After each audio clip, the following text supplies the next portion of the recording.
వెనుకబడిన దేశాలు లేకపోతే ఇతర దేశాలలో ఉన్నటువంటి చర్చిలు డెవలప్‌మెంటు, అక్కడ మత మార్పిడులకి, అక్కడ విద్య పేరుతో, వైద్యం పేరుతో చేయడానికి ఆహ్, ఇదే మన క్రైస్తవ దేశాల నుంచి డబ్బులొస్తా ఉంటాయి. నడుస్తా ఉంటది. వీళ్ళందరిని పెంచుకునే క్రమంలో తమ దేశంలో ఉనికి కోల్పోతున్నారేమో ఆలోచించుకోవాలి. ఎందుకంటే ఇప్పటికే బ్రిటన్‌లో క్రైస్తవం కంటే కూడా ఏ మతము మాకు లేదని చెప్పే వాళ్ళ సంఖ్య పెరిగింది. క్రైస్తవం రెండో స్థానానికి పడిపోయింది.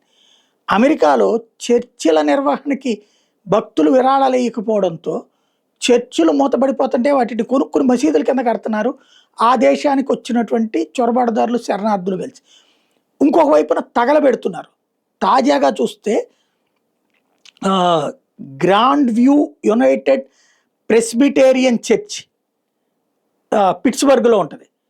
1857 నుంచి ఉన్నటువంటిది.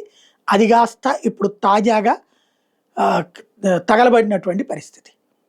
అంటే క్రమంగా నిర్వహణలో సంథింగ్ ఏదో జరుగుతుందక్కడ. అది ఆ రూట్‌లో చర్చించడం కంటే సహజ సిద్ధ ప్రమాదపు రూట్‌లో అనుకోవడం వల్ల తేడా జరుగుతుంది. క్రైస్తవం మీదనే అక్కడ సంథింగ్ కుట్ర జరుగుతోంది.